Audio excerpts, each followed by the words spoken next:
Welcome to the podcast. Hey, Welcome to the hey podcast. Jeff, how you doing today? I'm well. How are you? So today we're going to take a historical perspective of what we do. We've been doing this a long time, and over that time period, 15 plus years, things have changed in our industry, and things have stayed the same. And we challenged each other to come up with things that we feel have changed and things that we feel are the same. I have a short list, and I assume you have a short list. I have a short list as well. All right. So why don't we alternate? Let's start with changes. What do you got? Give me one. Well, the first, I think, and probably the biggest change is going mobile. You're having the surveys being taken by respondents on a variety of devices, and just as important, having the dashboards and survey results being analyzed by the users, general managers, and also on mobile devices. Yeah, I would agree. Mobile first has certainly become a thing. I guess looking back to when we did start our first hospitality client was, I think it was 2005. That certainly was not a thing. The iPhone, I believe, is 2007. Right. That was the first time that, I guess, I don't know if that was actually the first smartphone, but in any event, that was certainly the beginning of, mainstreaming people to mobile first. And at some point, I don't know exactly when, we had to adjust to the idea that over time, more and more people were, it started with surveys. More and more people were taking surveys, Right. completing surveys on mobile devices. I don't know what the percentage is right now, but I know it's the vast majority of our surveys are completed on a mobile device. Yeah, I would have thought you would say that. Yeah. That's probably in the last 5 years went from a minority to a vast majority. I think it's longer than that. And we'll put up some numbers. We'll either put it on screen when we do the editing to this, or we'll put it in the comments. Yeah. So that would be, I guess that would be a very important thing that's different from when we started doing this.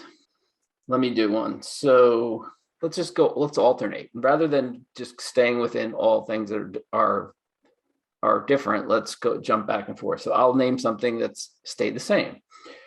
So we're measuring the same thing. We're measuring physical offline experiences, right? It's funny you're saying that, because I had something just along those lines. You're right. I mean, please continue. I don't mean to interrupt, but basically what we're doing is the same. Yeah. We're getting feedback for our customers and giving them tools to use that feedback. That has not changed. Right. And the feedback is of experiences that, yes, there have been changes to the details of these experiences, whether it's a hotel stay or a restaurant visit. But, people have stayed in hotels for, God knows how many years, how long there have been some form of hotels, and people have had guest experiences at lodges back, hundreds and hundreds of years ago. And the details of those experiences and the amenities have obviously changed drastically over time. But a guest experience is a guest experience. And we are, as you said, we are gathering the feedback about that experience for the people who are running the hotels or the restaurants in Exactly right. So that has not changed. It's true. Nope. That has not changed, right? Nope. Okay, something else that has changed. What do you got? In our business is the prevalence of review sites. The use of we've had podcasts strictly about that. Yes, we have. But the point is that review sites are part of our business. They're part of a way for our clients to analyze their business, to see how they're faring in the eyes of the guests. And it not that it's related to our surveys, but it's part of the way that people in the world make choices and analyze the environment of where they're going to stay and the properties that they're interested in. But for how it affected us, I believe, is that we're more of aware of review sites, and we have a tool within our surveys to direct people to review sites if that's what our clients an option that they want to buy into. But just the prevalence of review sites in the world is relatively, the overall picture, pretty recent. Yeah, certainly in the again, going back to 2005, so 17 years, I guess, is the actual number. They existed in 2005, but I think that the importance is so much different than it was then. There's actually a different attitude that I feel. I know you agree with this because we've talked about it. There was a different attitude about reviews from our clients back in 2005. I mean, they were trying. It was like it was a thorn in their side. They just wanted to get away from reviews. They didn't want to have anything to do with reviews. People wanted to not be transparent. Reviews, for all their faults, they've made commerce, for lack of for an all-encompassing, to use an all-encompassing term, they've provided some transparency in the way people do business. There are many faults with review sites and reviews, as we've talked about. However, overall, they've pulled back the curtain, so to speak. And from the standpoint of hospitality operators, they can no longer ignore them. They certainly don't. They have to embrace them, and they have to do everything they can to make sure their reviews are as good as they can be, because reviews are so important. We talked about this in a series of podcasts back in the fall of last year, that over 90% of people are making purchase decisions after consulting a review. So yeah, that's a big difference. Reviews existed in 2005, but their importance in the world has skyrocketed over that time.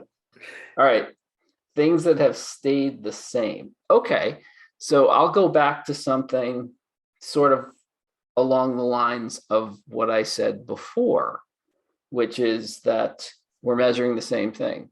We're also sort of measuring in the same way. Surveys, have they changed? Yes and no. I'm smiling because you were right. You're hitting it right on the head. It's another very good point. The building blocks of surveys have not changed. Right. From even before you were able to do them on the internet. I mean, you have very standard types of questions. You have a single choice answer in the world of web forms, which all surveys basically use web forms. Those elements have existed since the web became a thing back in, right, in widespread use back in the 90s, I guess. Web forms have a couple of different types of elements. So you have a single choice response, and those are typically represented by radio buttons, where you either turn one on or off in a series of choices. If it's a multiple selection, it's check boxes, so you can check more than one. Sometimes you use drop-down lists, so those have become less popular, I think, over time. And then there's obviously type-in fields, where whether it's a short answer, a few characters, one line, and then a multiple line type of text, which we use for, what we call verbatim comments. So guests can type their own paragraphs of what they felt their experience was like. But those basic elements of input have not changed. That's not changed. I agree. I actually have one to add. The ability to force answers is important in certain questions. But going back to what do you mean by force? What do you mean by force? Well, that you can't require an answer. Require. Yeah. Okay. But it's funny, back when, even before we started our hospitality venture, when we were strictly doing surveys for consumer research, products companies, that was one of our selling points, is taking that basic web form and making it more intelligent and more interactive. That's why people chose to use us. But another important part of the survey that's been here forever is the ability to route our respondents to different parts of a survey based on their response to a previous question. I think that's still used all the time. And it is, and that goes back again, if you want to go back to our roots, which is based in computer aided telephone interviewing, CATI systems. I mean, I'm old. I've been in the research industry for a long time, since well before this, as you well know. And I mean, I can remember back in the day when we were doing surveys and questionnaires and screening surveys on paper. And, those were called skip patterns. If somebody answered A to the first question, you had to skip to question 5, or as an example. Right. And it took time. You had to train the interviewers to make sure that they were going through the paper survey and following the skip patterns properly. Right. And yeah, to your point, we were amongst the first, if not the first, to figure out how to do that for our consumer products based practice back in the late 90s. Now it's, everybody has it, but yeah, so that has stayed the same in a sense. Yes. Is it my turn or is it your turn? My turn. Okay. On things that have changed, another important topic is the evolution of our dashboards. And, the dashboard has become, I use this term way too often, but this at a glance, dashboard, so that our clients can see how their property is faring and get real, true, actionable information quickly and easily, because a lot of them don't have the time to dig down deeper in some of the, the information we provide, and or do it on I feel a lot of our clients do it on a schedule basis. Maybe once a month they have a team meeting and they dig really deep into the results, or we provide them with raw data for them to do it on their own. But the fact that they can get real good actionable information just very quickly and easily going back on a mobile device, that has changed pretty drastically in the last few years. It has. And you just touched on what I was going to say. I think it's very closely related to the idea that we started with, which is the transition from using our services on mobile devices first. But our very first mobile device reports or dashboards weren't what they are today. They're a lot more streamlined today. Of course, it has evolved very nicely over even 5 years or 3 years. It's just a really easy tool to use. It is, and we also have to be cognizant of what's going on. We can't look at ourselves within a vacuum. Back in the day, again, going back to mid 2000s, what we were doing was relatively novel. And so we had a blank canvas, and you know this better than me, a lot of our clients were not in front of a computer or device that was connected, certainly not connected to the internet as much as they are now. So there were less interfaces that they were having to deal with. Sure, they were dealing with property management software, but there was probably not a lot of other things that they were dealing with at that time. Now everybody is using all kinds of different software and all kinds of different interfaces on a much more regular basis. And ours has to sort of fit in with what conventions that are used currently amongst other business software, and more specifically to software that is used by hospitality professionals. So it has to have a similar look and feel and functionality. It has to be easy and intuitive for them to pick up. So yeah, that's something that we've had to adapt with over time, how people have been using computers and other devices to access information and adapt. And to your point, our dashboard, the evolution of our reports and dashboards has followed that trend that we've had to follow. Right. And in general, just to add on that, I'm not going to keep this as introduce as a separate thing. A lot of software has had to learn to play well with other software. And there's a lot of ways that data is shared now. There's, for those who are more technically inclined, our software has had to learn how to connect to other software that our clients use.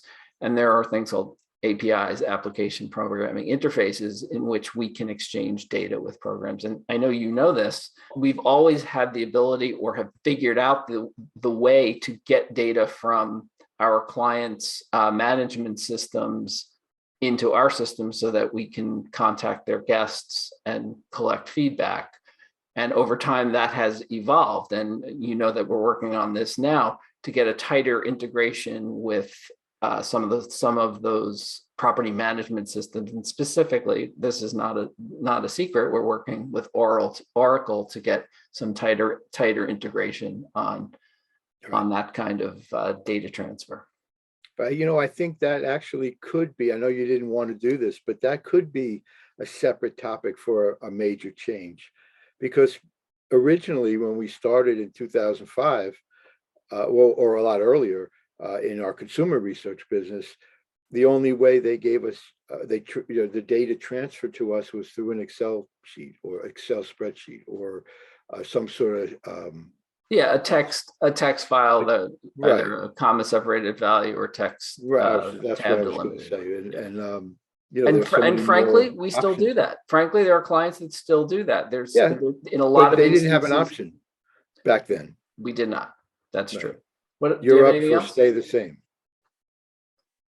Something else that stayed the same? That's your turn for stay the same. I'm running out of ideas here, I think. I had one that's very basic and very minor, but that email is still the main channel of getting surveys out to our clients. There's a million apps out, chat apps, and maybe one day texting and chat applications will be used more prevalent than they are now. We don't really use them at all. No, we do. And as you well know, we do have the ability to send invitations via text, and rarely used. It's not, for me personally, it's wrong. I think most folks out there, to a certain degree, and it is changing, your text is your personal and your email is your business or related to business type thing. I don't know. But I'm just saying, with all the options out there, and there are plenty, email is still the one channel that is used the most. It is, yes, still is. That is very true. Yeah. Do you have any more changes to mention? I think I've covered everything that was on my lists. I've got it pretty covered too, both negative and both changes and stay the same. The only note I made about changes is, and this has happened a while ago, so it's not really a recent change, but it was an important change, which is why I noted it, was the evolution of our software in its intelligence to be able to determine through analyzing our respondents' verbatim comments and also their survey answers along the way while they're actually answering the survey. It's able to analyze whether they're a happy guest or a dissatisfied guest, and we're able to route them accordingly even before the survey is over. And we're able to route them to other questions or to opt-ins to be contacted, or opt-ins to send them, like we mentioned earlier, to review sites and social media. We've had that for quite a while, and I think we were one of the first to have that. But the point is, that's relatively new if we're going to go back to the beginning. Yeah, I will say that it has gotten better, and certainly the text analysis is light years ahead of where it was when we first started it. Right. But we did learn over time to tweak our algorithm to determine loyalty. That, as you said, that was a result of analyzing mountains of data from guests of all kinds of different properties over time. So yeah, it's gotten better, but so I guess that fits into both categories. It's something that we've always done, but it has gotten better. There was one other thing that I did fail to mention in terms of something that has stayed the same. And that's, I think it's our philosophy that it's people first. It's in terms of how we interact with our clients. We've always been a people first company, even though we're a technology company, I guess by definition. We've always prided ourselves on the idea that the technology is there to help us do a job for our clients, and that they're not on their own dealing with the technology. And similarly, the technology that we use should not get in the way. It should enhance the experience that our client's guest has with the client. Because at the end of the day, if we're interacting with a guest of our client, again, I'll use a hotel as an example. We're collecting feedback for a hotel. We're interacting with the guest. So we become part of the experience, and we've always been very well aware of that. And that has something that has not changed. Yes, our interface has changed over time, and our survey experience has changed. We greatly feel for the better, and our clients agree with that. But the idea that we have to provide a very elegant touch point on behalf of our clients to our guests, so that at the worst, it doesn't adversely affect the guest experience, and at best, it enhances the guest experience. Agreed. Totally. That has not changed. Totally agree. And that was everything that was on my list. Except I didn't. You are one to use the catchphrase "at a glance." You use that a lot.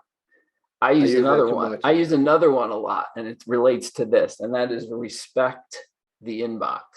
Right. And that's something that was day one. I mean, that's something we learned again from our consumer products practice. We were charged with contacting the customers of every major brand out there, and it was so important that we represented them properly and made sure that it was a respectful interaction with them.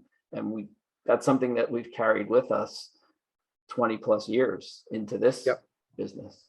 I mean, we were sort of forced into that in a way. I mean, it was our philosophy anyway, but with the onset of our survey business was the onset of communicating over the internet by email from consumer companies. And they learned the practice of spamming early, and the practice of inundating the potential customers' inbox with ads and all sorts of nonsense. So it's important that we did that, and we do it well, and it's still part of our philosophy. Yes.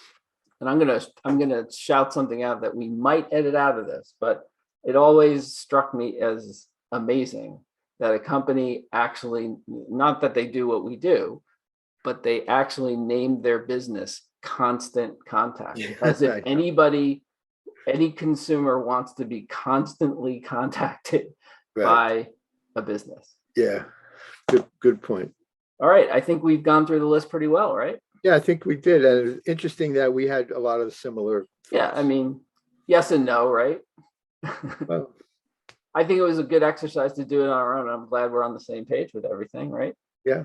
I mean, I like I mentioned to you, I was a little concerned about my staying the same list, but the three I wrote down are the same three that we talked about. So we're on the same page there.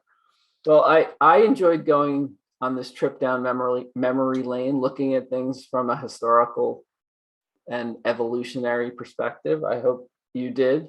And I hope somebody who's watching or listening to this, whether it's video on YouTube or just one of the ways to get the podcast, the audio podcast, I hope they enjoy it as well. I guess that's it for now.